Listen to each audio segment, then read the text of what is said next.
I want to turn now to Lauren Matthias. She's the host of the podcast Hidden True Crime, and she's a former broadcast journalist from East Idaho as well. She's been following this case along with us since the beginning.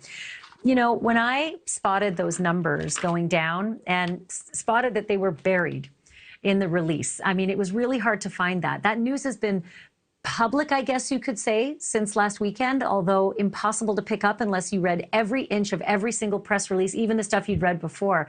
I wondered if they had let the families know beforehand. Do you have any idea, Lauren, if these families knew that there's already been a drawdown and officers assigned?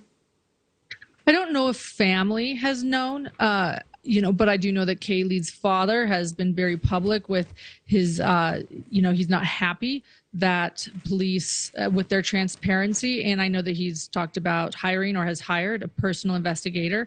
But I do think also, I want to say that I do think it was intentional to release that on a weekend. But I do think I want to say that I think it's typical. You know, it's when you have a multi-agency investigation, it makes sense to bring everybody in when you don't know so much, and then as information comes, to streamline resources and to and to figure out what you need and where. So I actually find it hopeful, perhaps, that maybe we're going on to the next phase of the investigation.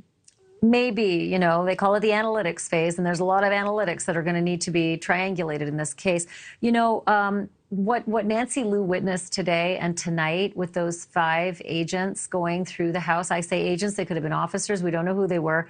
My spidey senses suggest they're FBI, and with a Washington license plate, that would suggest field office. Do you have any sources on that?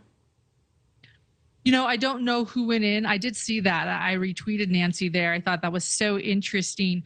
But, I don't know who it is, but I do know, according to that release, you pointed out that we do have fewer Moscow officials on this and more FBI. Typically, I know that usually it's Moscow police gathering the evidence. FBI hopefully is able to help them process the evidence. It is interesting that they seem to still be gathering evidence at the house. That's what it looks like to me there. And they're good at this, right? You see how their body languages when they walk by Nancy and the bright cameras and the Klieg light, yes. they know to shade their faces. Local police don't always do that. But the FBI, they've probably been through this once or twice.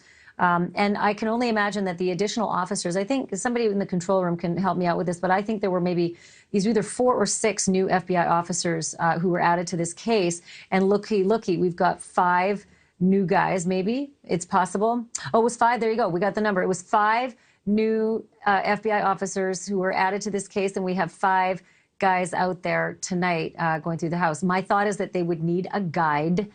More than likely, they would need somebody who's been on it to sort of, give them the lay of the land. But that, to me, is just an intriguing piece of tape right there to see those folks. I got to ask you one other thing, Lauren. When I cover these cases, and there's been a lot of them, there's a bit of a formula. I get it. The police hold things close to their vest. That's standard. They should. But I have never seen state TV like the way Putin releases things. State TV. Here's your clip. I had my guy interview me. You may not ask your own questions. You may not do follow-ups. I will give you the clips that are vetted, and I will send out state television. I have not seen that.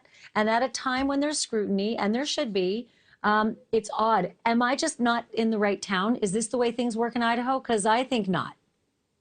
No, I agree with you. I don't think this is the way it typically works. We haven't had a presser, for almost 2 weeks. I thought there was going to be one tomorrow, and now that looks like it's not true. And to be releasing these videos, reporters can ask questions. It's a very different thing. Yes, do we see them? And the questions are scripted.